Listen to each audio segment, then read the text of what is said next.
नमस्कार, आप देख रहे हैं पब्लिक टाइम पूर्वांचल। मैं ईसा। चलिए जानते हैं दौरे की खास खबर। भागलपुर सलेमपुर मुख्य मार्ग पर पिपरा सरवन के गांव के पास बृहस्पतिवार को अनियंत्रित होकर ई रिक्शा पलट गया। चालक बाल बच गया। बलिया जनपद के बेलथरा रोड निवासी रामस्वरूप प्रसाद ई रिक्शा से कुछ सामान सलेमपुर पहुंचाने जा रहे थे। पिपरा सरवन गांव के पास ई रिक्शा पलट गया। रामपुर कारखाना ईट भट्टी में हिस्सेदारी के लिए जीजासाला में नोकझोंक हो गई। दोनों एक दूसरे के खिलाफ शिकायत करने थाने पहुंचे। थाना परिसर में भी हाथापाई करने लगे। पुलिस ने दोनों पक्षों से 3 लोगों को शांति भंग में चालान कर दिया। जानकारी के अनुसार बीबीचक में संचालित ईट भट्टी में गोरखपुर के बसारतपुर निवासी उदय प्रताप सिंह और रुद्रपुर के रनिहवा गांव निवासी विकास हिस्सेदार हैं। दोनों रिश्ते में जीजासाला भी हैं। हिस्सेदारी के लिए दोनों के बीच बृहस्पतिवार की दोपहर बगनौली मुंडेरा मिश्र स्थित ईट भट्टे पर नोकझोंक हो गई। इसके बाद दोनों पक्ष थाने गए। वहाँ भी दोनों भिड़ गए। मामला हाथापाई तक पहुँच गया। पुलिस कर्मियों ने दोनों पक्षों को अलग कर इंस्पेक्टर को सूचना दी। दोनों पक्षों से 3 लोगों को पुलिस ने शांति भंग में चालान कर दिया। देवरिया जिले में बकरीद पर्व को मद्देनजर में रखते हुए आमजन को सुरक्षित और शुद्ध खाद्य पदार्थ उपलब्ध कराने के लिए खाद्य सुरक्षा व औषधि प्रशासन विभाग ने शुक्रवार को अभियान चलाया। इस दौरान विभिन्न स्थानों से टीम ने सेवई, सूजी, लाल मिर्च और काली मिर्च के पाउडर, मूंगफली के दाने के 6 नमूने लिए। इन्हें जांच के लिए प्रयोगशाला भेज दिया गया है। इस कार्रवाई से मिलावटखोरों में हड़कंप मच गया है। कई दुकानदारों ने दुकान का शटर भी गिरा दिया। जानकारी के अनुसार विभागीय अधिकारियों को बकरीद पर्व से पहले विशेष प्रवर्तन अभियान चलाने के निर्देश दिए गए थे। अभियान के तहत अबूबकर नगर सीसी रोड एवं खुखुंदू क्षेत्र में खाद्य प्रतिष्ठानों से नमूने लिए गए हैं। अभियान में खाद्य सुरक्षा अधिकारी प्रेमचंद, घनश्याम वर्मा एवं मानवेंद्र कुमार शामिल रहे। नगर क्षेत्र के रागत पुल से देवरी के कोना गांव निवासी युवती प्रियांशु यादव ने राप्ती नदी में शाम छलांग लगा दी। आसपास के लोगों की सूचना पर पहुंची देवरिया और गघा थाना की पुलिस काफी देर तक सीमा विवाद में उलझी रही। इसी बीच स्थानीय गोताखोरों से युवती की तलाश की गई, लेकिन वह नहीं मिली। शाम होने के चलते शनिवार सुबह से युवती तलाश कराई जाए। देवरी के कोना थाना क्षेत्र के कोना गांव निवासी प्रियांशु यादव शाम 4 बजे रघट पुल की रेलिंग के पास काफी देर से खड़ी थी। प्रत्यक्षदर्शी के अनुसार वह कुछ बड़बड़ा भी रही थी। कुछ देर बाद वह अचानक नदी में कूद गई। यह देख लोगों ने डायल 112 पर सूचना दी। इस पर देवरिया जिले के कोना थाना और गोरखपुर के गघा थाना की पुलिस मौके पर पहुंच गई। पहले काफी देर तक सीमा विवाद चलता रहा। युवती के देवरिया जिले के होने की जानकारी पर कोना थाना पुलिस ने स्थानीय गोताखोरों की मदद से तलाश शुरू कराई। हालांकि देर शाम तक युवती नहीं मिली। इस दौरान युवती के परिवार वाले भी मौके पर पहुंच गए। इधर युवती ने किस कारण से ऐसा कदम उठाया है, इसकी जानकारी परिवार वालों को नहीं है। इस संबंध में कोना थाना प्रभारी अभिषेक राय ने बताया कि नदी में डूबी युवती की तलाश कराई गई। देर शाम न मिलने पर गोताखोर बाहर निकल आए। अब शनिवार सुबह उसकी तलाश कराई जाएगी। वहीं गघा थाना प्रभारी सुशील कुमार ने बताया कि युवती देवरिया की रहने वाली है। मामला भी देवरिया के कोना थाना क्षेत्र का है। वहीं की पुलिस इस मामले को देख रही है। देवरिया फुलेरा में रात 13,000 केवी का तार टूटकर गिरने से आग लग गई। इससे अफरा तफरी मच गई। इससे 2 उपकेंद्रों की आपूर्ति करीब 12 घंटे तक ठप रही। आग से 2 शाम जल गए। निगम कर्मियों ने कड़ी मशक्कत कर बिजली आपूर्ति बहाल कराई। इस दौरान उपभोक्ताओं को परेशानी का सामना करना पड़ा। जिसे देवरिया के इमिलिया विद्युत केंद्र को कुशीनगर के कसरा डिवीजन से 33,000 केवी की लाइन आती है। यहाँ से रामपुर कारखाने के पांडे चक उपकेंद्र को भी आपूर्ति दी जाती है। रात करीब 11 बजे जैसे देवरिया के फुलेरा गांव के पास तार टूटकर नीचे गिर गया। कसरा से बिजली कटी नहीं। निगम कर्मी फोन करते रहे। करीब 20 मिनट बाद आपूर्ति बंद हुई। इससे आग लग गई। इमिलिया के अवर अभियंता इरफानुल्लाह अंसारी ने बताया कि फुलेरा गांव के पास 33,000 आपूर्ति की तार टूट गया। नीचे आग लगी। 2 शाम जल गए हैं। शुक्रवार दोपहर तक आपूर्ति बहाल करा दी गई। देवरिया बरियारपुर निजी अस्पताल के लाइसेंस के नवीनीकरण की जांच के लिए शुक्रवार को बैकुंठपुर पहुंची स्वास्थ्य विभाग की टीम को देख संचालक भारती 3 मरीजों को अस्पताल में ताला बंद कर भाग गया। टीम ने पुलिस की मौजूदगी में ताला तोड़वा कर मरीजों को एम्बुलेंस से मेडिकल कॉलेज भिजवाया। के अनुसार deputy CMO doctor RP Yadav के नेतृत्व में पीएससी मझगांव के प्रभारी चिकित्सा अधिकारी डॉक्टर आकाश पांडे, राय कमलेश्वर प्रसाद श्रीवास्तव, सरोज तिवारी अस्पताल के लाइसेंस के नवीनीकरण के लिए किए गए आवेदनों की जाँच करने निकले थे। स्वास्थ्य विभाग की टीम बैकुंठपुर में रुपई नहर के पास स्थित संगीता हॉस्पिटल पर पहुंची। टीम को देखकर संचालक ताला बंद कर भाग गया, जबकि अस्पताल में 3 मरीज भर्ती थे। टीम ने खोखंदू थाने को सूचना देकर पुलिस फोर्स की मांग। एसआई अंबिका यादव में फोर्स मौके पर पहुंचे। पुलिस की मौजूदगी में अस्पताल का ताला तोड़वाया गया तो 3 महिलाएं भर्ती थी। ऑपरेशन से उन्हें बच्चा हुआ था। इसके बाद तीनों महिलाओं को एम्बुलेंस से मेडिकल कॉलेज भिजवा दिया गया। इस दौरान अस्पताल में एक भी डॉक्टर और कोई पैरामेडिकल स्टाफ नहीं था। Deputy CMO doctor RP Yadav ने बताया कि अस्पताल के लाइसेंस के नवीनीकरण के लिए आवेदन किया गया था। उसकी जांच में पहुंचने पर डॉक्टर और पैरामेडिकल स्टाफ नहीं मिले। संचालक ताला बंद कर भाग गया, जबकि 3 मरीज भर्ती थे। अस्पताल को पुलिस की मौजूदगी में सील कर दिया गया है। कोरी बाजार रामपुर चौराहे स्थित पुलिस पिकेट के पास बृहस्पतिवार की शाम महिला को नशीला पदार्थ सुंघाकर जेवर और रुपए लेकर उचक्की भाग गए। आभूषण की कीमत करीब 4 लाख रुपए बताई जाती है। 3 दिन पहले भी इसी स्थान पर एक महिला का आभूषण और रुपए लेकर उचक्की भाग गए थे। पीड़ित महिला ने थाने में तहरीर दी है। ग्राम पाननकुंडा निवासी नीरा देवी पत्नी जनार्दन एक शादी समारोह में गई थी। बृहस्पतिवार की शाम वह ऑटो से रामपुर चौराहे पर उतरी और घर ले जाने के लिए मिठाई खरीदने लगी। वहीं पर 2 उचक्के मौजूद थे। महिला को बातचीत में उलझाकर उसी नशीला पदार्थ सुंघा दिए। कुछ दूर उसे साथ लेकर गए और बाद में उलझाकर 5000 रुपए सोने का मंगलसूत्र, टीका, 2 अदद अंगूठी, नथिया लेकर भाग गए। पीड़ित महिला ने होश में आने के बाद घटना की परिवार वालों को जानकारी दी। इसके बाद स्थानीय थाने में तहरीर दी गई। थाना अध्यक्ष नंदा प्रसाद ने बताया कि सूचना मिली है, उचक्कों को पकड़ने का प्रयास किया जा रहा है। खोखंदू थाना क्षेत्र के एक गांव में मायके आई नव विवाहिता भाई की शादी की जेवरात और 68,000 रुपए लेकर प्रेमी संग भाग गए। भाइयों ने 1.5 माह पहले ही बहन की शादी धूमधाम से की थी। मई माह के अंत में भाई की शादी थी। वह मायके आ गई थी। शादी की रस्में पूरी होने के बाद वह लापता हो गई। भाई ने बहन के साथ कोई अनहोनी की आशंका जताते हुए शुक्रवार को पुलिस को तहरीर दी है। जानकारी के अनुसार थाना क्षेत्र के एक गांव की युवती की शादी अप्रैल माह में बरहज थाना क्षेत्र के एक गांव निवासी युवक के साथ हुई थी। शादी के करीब 1.5 माह बाद उसके भाई की शादी मई माह के अंत में थी। भाई उसे शादी से 1 दिन पहले ससुराल से बुलाकर लाया था। भाई का आरोप है कि शादी की रस्म पूरी होने के बाद 5वें दिन बाद भोर में शादीशुदा बहन लार क्षेत्र के एक गांव निवासी अपनी प्रेमी के साथ भाग गई। पुलिस को दी तहरीर में भाई ने लिखा कि दूसरे भाई की शादी का पूरा जेवरात और घर में रखे 68,000 रुपए लेकर बहन भागी है। गांव के एक शख्स के घर उसके प्रेमी की रिश्तेदारी है। प्रेमी उन्हीं के घर आता जाता था। इसी बीच दोनों में मोबाइल फोन से बातचीत करते करते नजदीकियां बढ़ गई। जब इसका विरोध करते थे तो विवाद हो जाता था। इसके बाद बहन की शादी कर दी गई। सीओ सलेमपुर दीपक शुक्ला ने कहा कि जांच की जा रही है। इसके बाद आवश्यक कार्रवाई की जाएगी। चुनकी लाल नगर पंचायत के इंदिरा नगर स्थित कब्रिस्तान के पास शुक्रवार को एक युवक का शव संदिग्ध हालत में मिला।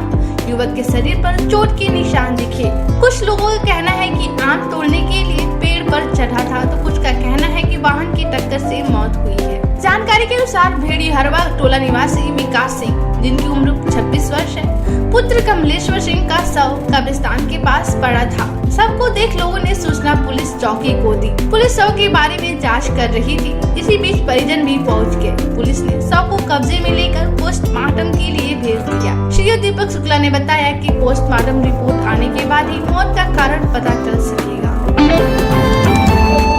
उत्तर प्रदेश शासन द्वारा महिलाओं एवं बालिकाओं के सुरक्षार्थ व स्वावलंबन हेतु चलाए जा रहे मिशन शक्ति अभियान फेज 5 के तहत पुलिस अधीक्षक देवरिया से विक्रांत वीर के निर्देशन में जनपद देवरिया के थाना सलेमपुर की मिशन शक्ति दीदी महिला आरक्षक बबीता पांडे व महिला आरक्षक गुंजन यादव द्वारा थाना क्षेत्रांतर्गत महिलाओं एवं बालिकाओं को मिशन शक्ति फेज 5 के तहत सरकार द्वारा जारी विभिन्न हेल्पलाइन नंबर जैसे dial 112, helpline 181, women power line 1090, child helpline 1098, civil helpline 1076, one stop centre 181, स्वास्थ्य सेवा हेल्पलाइन 102, एम्बुलेंस सेवा 108 आदि के विषय में जानकारी देकर जागरूक किया गया। थाना रुद्रपुर की सशक्त दीदी महिला आरक्षी रागिनी व महिला आरक्षी रीता देवी द्वारा क्षेत्रांतर्गत कस्बों व बाजारों आदि स्थानों पर महिलाओं एवं बालिकाओं को सरकार द्वारा चलाए जा रहे हैं विभिन्न हेल्पलाइन नंबर जैसे dial 112, helpline 181, women power line 1090, child helpline 1098, CM helpline 1076, one stop centre 181, स्वास्थ्य सेवा हेल्पलाइन 102, एम्बुलेंस सेवा 108 आदि के विषय में जानकारी देकर जागरूक किया गया। पुलिस अधीक्षक महोदय देवरिया से विक्रांत वीर के द्वारा रिजर्व पुलिस लाइन में शुक्रवार की साप्ताहिक परेड का निरीक्षण किया गया। इस दौरान पुलिस बल के शारीरिक व मानसिक रूप से फिट रहने के लिए समस्त पुलिस कर्मियों से दौड़ लगवाई गई एवं अनुशासन व एकरूपता बनाए रखने के लिए ड्रिल करवाया गया। पुलिस कर्मियों को आपात स्थिति से निपटने व अपराधों की रोकथाम हेतु दंगा निरोधक उपकरणों के रख रखाव व क्रियाशीलता का अभ्यास कराया गया व संबंधित को दिए आवश्यक दिशा निर्देश। परेड में पुलिस लाइन का पुलिस बल तथा विभिन्न कार्यालयों में नियुक्त पुलिस कर्मियों सम्मिलित। तत्पश्चात महोदय द्वारा क्वार्टर गार्ड, एमटी शाखा यूपी 112 पीआरवी आदि का निरीक्षण किया गया। यूपी 112 पीआरवी में मौजूद दंगा नियंत्रण उपकरणों, फर्स्ट एड किट आदि विभिन्न उपकरणों का निरीक्षण करके उपकरणों की नियमित साफ सफाई व समुचित देख रेख व कुशल संचालन हेतु निर्देश दिए गए।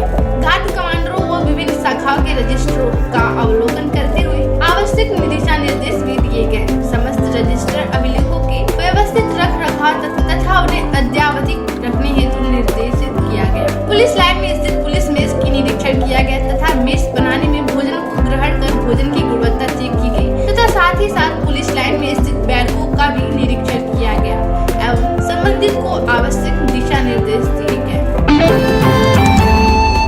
आगामी बकरीद पर्व को दृष्टिगत रखते हुए आम जन को सुरक्षित एवं शुद्ध खाद्य पदार्थ उपलब्ध कराए जाने के उद्देश्य से खाद्य सुरक्षा एवं औषधि प्रशासन विभाग द्वारा प्रवर्तन अभियान चलाया गया। विभागीय अधिकारियों को बकरीद के पूर्व विशेष प्रवर्तन कार्रवाई के निर्देश प्राप्त हुए थे। इसके क्रम में गत 2 दिनों में जनपद के विभिन्न क्षेत्र सतर्कता के साथ निरीक्षण किया गया। इस अभियान के तहत अबूबकर नगर, सीसी रोड एवं कुकुंदु क्षेत्र में संचालित खाद्य प्रतिष्ठानों से विभिन्न खाद्य पदार्थों के कुल 11 नमूने संग्रहित कर जांच हेतु राजकीय खाद्य प्रयोगशाला में भेजा गया। इनमें मुख्य रूप से सेवई के 6 नमूने एकत्रित किए गए ताकि पर्व पर उपयोग में लाए जाने वाले इस लोकप्रिय खाद्य सामग्री की गुणवत्ता सुनिश्चित की जा सके।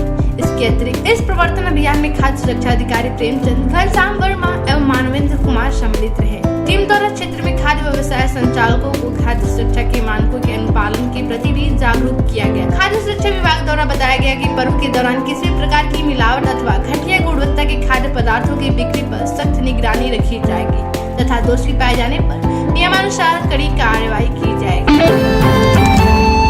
देवरिया स्थित पलक विवाह भवन में शुक्रवार को शिक्षा मंत्री सुनील कुमार के सौजन्य से भोरे विधानसभा के रह रहे प्रवासी लोगों के साथ जनसंवाद और आशीर्वाद प्राप्ति को लेकर सम्मेलन किया गया। इस कार्यक्रम के आयोजन हरेंद्र जायसवाल ने किया। माननीय शिक्षा मंत्री ने मंच को संबोधित करते हुए प्रवासी लोगों को सबसे पहले कहा कि मुझे आप अपना विधायक या मंत्री मत समझें, मैं आपका सेवक और बेटा हूँ। मैंने अपने चुनावी कार्यकाल में 1000 करोड़ से ऊपर चल रही योजना का विवरण दिया, साथ ही उन्हें आश्वासन दे विश्वास दिलाने का कार्य किया कि आप एक बार और मुझसे आशीर्वाद देने का काम करें जिससे आपको भोरे से बाहर न जाना पड़े। साथ ही उन्होंने लोगों को वचन दिया कि मैं फिर चुनाव से पहले आपसे मिलने का काम करूंगा। शिक्षा, स्वास्थ्य, बिजली, सड़क, महिला सशक्तिकरण, साथ ही सामाजिक समानता मेरी पहली प्राथमिकता है अपने विधानसभा के लोगों के लिए। इस कार्यक्रम में मुख्य रूप से प्रदेश सचिव रवि मिश्रा, प्रखंड अध्यक्ष नितेंद्र सिंह, संजय साहू, अमरेंद्र तिवारी, मुरली मिश्रा, अनूप मिश्रा, अमित मिश्रा, वृंदा कुशवाहा, विनोद सिंह इत्यादि ने अपनी भागीदारी था।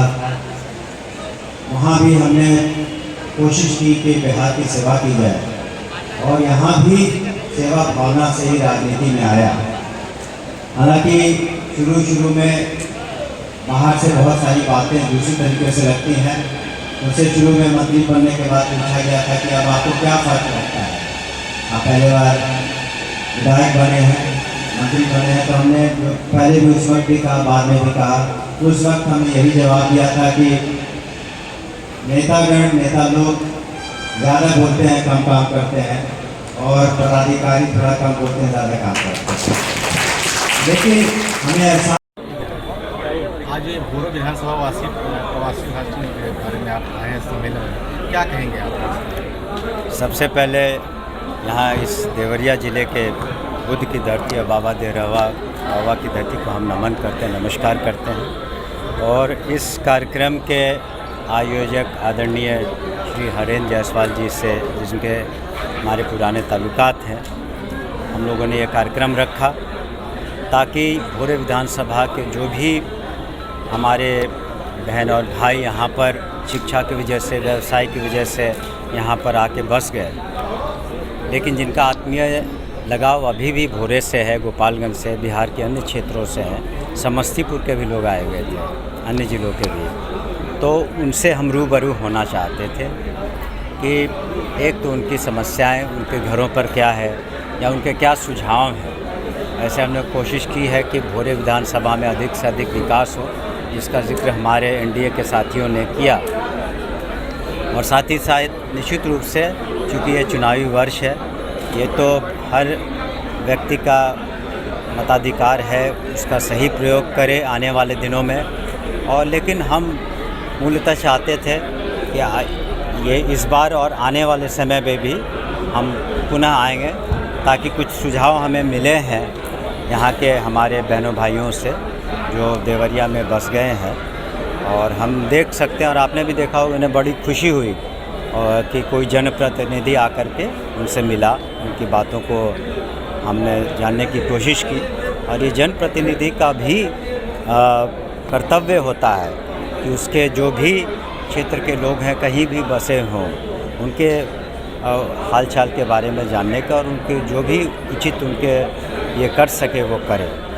तो इस वजह से हम लोग आए थे और हम पुनः अपने सभी एनडीए के साथियों का विशेष करके हम अपने आदरणीय श्री हरेंद्र जायसवाल जी के, उनके सभी साथियों को, जो भाजपा के महिलाएं आई थी, महिलाएं जो नेत्री आई थी यहाँ पर, हमारे एक भारत श्रेष्ठ भारत के जो शाह जी हैं, अन्य लोग जो हैं, सब लोगों ने हम लोगों का बड़े गर्मजोशी के साथ स्वागत भी किया। हम अपना आभार भी प्रकट करते हैं उनके प्रति और हम पुनः आने का हमने वादा किया, उसे हम जरूर निभाएंगे। मंत्री जी, लालू ने जो है तेज प्रताप को बाहर निकाल दिया है जी, पार्टी और परिवार से लालू तेज प्रताप को, यह राजनीतिक ड्रामा है या कुछ और है? देखिए, पारिवारिक कलह, झगड़े और व्यक्तिगत आचरण या कोई भी बातें हैं तो उस पर किसी अन्य व्यक्ति का, किसी भी राजनीतिक दल का टीका टिप्पणी करना बहुत उचित नहीं होता। वो उनका अंदरूनी मामला है। हमारी पार्टी से और एनडीए की सोच और विचारधारा से उसका कुछ मतलब नहीं है, कोई लेना देना नहीं है। तो उस पर कोई भी टिप्पणी करना, क्योंकि वो उनका व्यक्तिगत मामला है और सार्वजनिक तौर पर इस पर कुछ टिप्पणी करना, वो अपना सुलझाएं अपने मामले को, तो वो बेहतर है। सर, अब सरकार में एक सड़क है आपके क्षेत्र में पड़ती है, माधोपुर से पीपरा तक, जिसकी बहुत दुर्दशा खराब है सर। वह सड़क के ज़्यादा उत्तर प्रदेश और बिहार की सड़क को जोड़ती है सर, मेन सड़क को जोड़ती है। नहीं, निश्चित रूप से आपने जब कहा तो उसको हम संज्ञान में लेंगे, लेकिन सिर्फ हमारे भोरे विधानसभा में, जैसा कि मेरे मित्र भी बता रहे थे, करीब 50 से 60 करोड़ का 6 पुल पुलिया भी हम लोग बनवा रहे हैं। उसके अतिरिक्त करीब 300 किलोमीटर से ज़्यादा का भोरे विधानसभा के अंदर हमने सड़कें बनाई हैं और देवरिया से जोड़ने वाले भी हम लोगों ने सड़कें बनाई हैं। लेकिन जो अगर छूट गया हो तो निश्चित रूप से चरणबद्ध तरीके से उस पर हम लोग कार्रवाई करना चाहेंगे। आज अखबार से मैं हूँ, 77 शिक्षकों का वेतन निर्धारण और उनका वेतनमान कब से लगा रहे हैं? पहले तो आपको ये भी बताना चाहिए कि जो सक्षमता पास जिन लोगों ने किया है उनकी संख्या 2.5 लाख से अधिक है, जिसको माननीय मुख्यमंत्री की सरकार ने, बिहार सरकार ने, एनडीए सरकार ने उनको सरकारी नौकरी का दर्जा दिया। एक छोटा सा एग्ज़ाम लेने के बाद अभी वो सभी सरकारी सेवक हो गए, गवर्नमेंट सर्वेंट हो गए। ये छोटी बात नहीं है। पुरानी व्यवस्था में जिन्हें अनुबंध किया गया था उन्हें अब सरकारी सेवक घोषित कर दिया गया। बहुत बड़ी बात है। 2.5 लाख शिक्षकों शिक्षिकाओं को उन्हें जो भी वेतन इत्यादि की समस्याएं थी, पोस्टिंग की, उसको धीरे धीरे हम लोग देख रहे हैं। जो बिहार सरकार का फाइनेंशियल रूल्स है, जो कैबिनेट ने पूर्व से डिसीजंस लिए, उसके अनुसार सभी ज़रूरतों को हम पूरा करेंगे, लेकिन उन्हीं ज़रूरतों को पूरा करेंगे जो सही हैं और जिस पर कैबिनेट ने निर्णय लिया है। धन्यवाद। एक सवाल उन सबको देखेंगे। देखिए, बिहार में जो स्थानांतरण नीति बनाई गई पारदर्शी है, किसी के पास जाने की आवश्यकता नहीं, आप उसको पोर्टल पर अपलोड करते हैं और सबसे पहले 200 से ज़्यादा 250 से ज़्यादा, जहाँ तक हमें स्मरण है, कैंसर से पीड़ित जो भी शिक्षक शिक्षिकाएँ थे, उनको जहाँ भी उन्होंने अपनी पोस्टिंग मांगी वो सब हम लोगों ने किया, तो उनका तो पहला हक बनता था। उसी तरीके से हम लोगों ने जो नीति बनाई है, कुल मिला के नीति उदार पूर्वक है। हम लोगों ने नीति बनाई है, उदार नीति है, लेकिन कोई भी नीति जो बनती है उसमें 100% सेटिस्फैक्शन नहीं होता है, लेकिन निश्चित रूप से हम समझते हैं 80% से ऊपर लोग संतोषप्रद रहेंगे। और ये भी बता दूं कि अगर आप इससे संतुष्ट नहीं हैं तो अपने डिस्ट्रिक्ट मैजिस्ट्रेट के यहाँ, कमिश्नर के यहाँ, सेक्रेटरी एजुकेशन के यहाँ अपना आप उसके संबंध में अनुरोध पत्र दे सकते हैं। सर, एक सवाल है, प्रशांत किशोर ने कहा है कि केंद्र सरकार और राज्य सरकार, बिहार राज्य सरकार ने वहाँ के लोगों को मजदूर का एक मॉडल बना दिया है पूरे देश में, क्या कहेंगे? उन्होंने किस किस सरकार के पास जाके अपनी मजदूरी की, पहले वो बता दें। इसमें जो ये तो बड़ी अजीब बात है, क्योंकि देखिए, जो सबसे बड़ी बात है कि आप जो कोई काम करता है, छोटा या बड़ा हो, तो काम छोटा और बड़ा नहीं होता है, सबका योगदान होता है। चाहे वो मज़दूर हो, चाहे वो राजनेता हो, चाहे वो ब्यूरोक्रेट हो, पुलिस अफसर हो, तो ये पूरा बिहार कोई मजदूरों का प्रदेश नहीं है। जब जिसको अवसर मिलते हैं लोग बाहर जाते हैं। अभी हमने अपने वक्तव्य में बताया कि 9 लाख सरकारी नौकरियां दी गई हैं, 3 लाख शेष हैं, और रोज़गार भी 25 लाख करीब दिए गए हैं। तो ये सब भी तो हो रहा है जो तो ये थी देवरिया की खास खबर। हमारे साथ जुड़े रहने के लिए आपका धन्यवाद। नमस्कार।